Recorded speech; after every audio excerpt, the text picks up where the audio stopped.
नमस्कार बच्चों। लॉकडाउन के कारण हम मिल नहीं पा रहे हैं और हमारी पढ़ाई का भी नुकसान हो रहा है। तो सर ने जो टाइम टेबल निर्धारित किया है उसके हिसाब से आज हम 10वीं कक्षा की प्रथम कविता से शुरुआत करते हैं। बच्चों, आपको स्क्रीन पर पाठ्य पुस्तक का पेज दिखाई दे रहा है जिसकी प्रथम कविता है प्रभु तुम चंदन हम पानी, जो आज हम सीखने वाले हैं। प्रभु जी तुम चंदन हम पानी, आज जो कविता हम पढ़ने वाले हैं उसके कवि रैदास जी हैं, जिनका जन्म सन 1388 और निधन सन 1518 में अनुमानित है। संत कवि रैदास कबीर के समकालीन संत थे। रैदास जी को रविदास के नाम से भी जाना जाता है। उनके बहुत पद लोकप्रिय हैं। उनके कुछ पद गुरु ग्रंथ साहब में संग्रहित है। यहाँ संकलित पद में रैदास जी कहते हैं कि प्रभु मैं हर हाल में आपके निकट रहना चाहता हूँ। तो ऐसी ही एक कविता आज हम सीखने वाले हैं। मैं कविता पठन भी करती जाऊंगी और साथ में आपको समझाती भी जाऊंगी।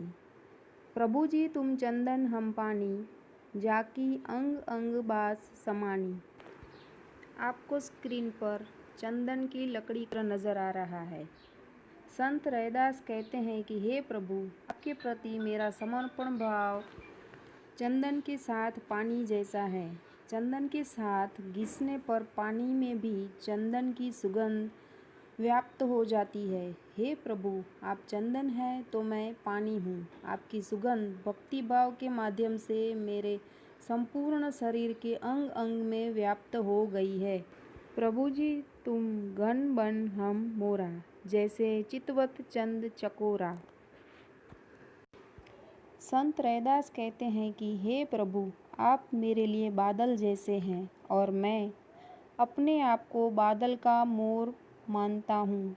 जैसे वर्षा ऋतु में काले काले बादल को देखकर मोर मग्न होकर नाचने लगता है, उसी तरह मैं आपको निहार कर मदमस्त हो जाता हूँ। हे प्रभु, जैसे चातक पक्षी चंद्रमा को देखता रहता है, उसी प्रकार मैं सदा आपकी भक्ति में डूबा रहता हूँ। प्रभु जी तुम दीपक हम बाती, जाकी ज्योति बरे दिन राती। संत रैदास जी कहते हैं कि हे प्रभु, मेरी भक्ति दीपक में जलाने वाली बाती की तरह है। जिस प्रकार दीपक की बाती अपने आप को जलाकर दीपक के साथ बने रहने में सुख का अनुभव करती है, उसी प्रकार मैं भी अपना अस्तित्व खोकर केवल आपकी भक्ति का अभिलाषी हूँ। प्रभु जी तुम मोती हम धागा, जैसे सोनहि मिलत सुहागा। संत रैदास कहते हैं कि हे प्रभु, आप मेरे लिए सुंदर और चमकदार मोती की भांति हैं और मैं अपने आप को वह धागा मानता हूँ जिसमें मोती परोए जाते हैं। वे कहते हैं कि जिस प्रकार मोतियों की माला का धागा मोतियों से जुड़ा रहता है, उसी तरह वे भी आपसे अपनी भक्ति के द्वारा भगवान से घनिष्ठ रूप से जुड़े रहना चाहते हैं। आपको स्क्रीन पर सुहागे का एक पत्थर नज़र आ रहा है, जिसे सोने पर घिसने से वह सोना और भी ज़्यादा चमकदार बन जाता है। संत रैदास जी कहते हैं कि वे ईश्वर से अपने जुड़ाव को सोने और सुहागे के मेल की संज्ञा देते हैं। इसी तरह वो ईश्वर से जुड़े रहना चाहते हैं। जैसे आपको स्क्रीन में दिखाई दे रहा है कि पहले सोना इतना चमकदार नहीं था, लेकिन सुहागे पत्थर के साथ उसे घिसने के बाद सोना और भी चमकदार हो गया है। संत रैदास जी भी अपने प्रभु के ऐसे ही निकट रहना चाहते हैं। प्रभु जी तुम स्वामी हम दासा, ऐसी भक्ति करे रैदासा। संत रैदास कहते हैं कि हे प्रभु, आप हमारे मालिक हैं और मैं आपका समर्पित सेवक हूँ। वे कहते हैं कि हे प्रभु, मेरी भक्ति तो इसी प्रकार की है।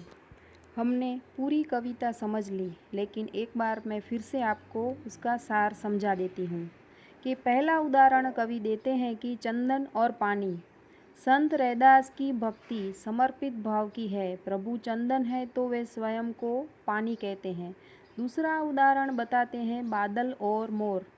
कहते हैं कि प्रभु बादल है, तो संत रैदास बादल को देखकर मस्ती में नाचने वाले मोर पक्षी हैं। तीसरी उपमा दे रहे हैं दीपक और बाती की। यदि प्रभु दीपक है तो संत रैदास अपने आप को उस दीपक के जलने वाली बाती कहते हैं। चौथा उदाहरण बता रहे हैं कि प्रभु मोती तो रैदास धागा। मोती और धागे का अटूट संबंध होता है। प्रभु मोती है तो रैदास अपने आप को मोती माला का धागा कहते हैं। पांचवा उदाहरण दे रहे हैं सोना और सुहागा।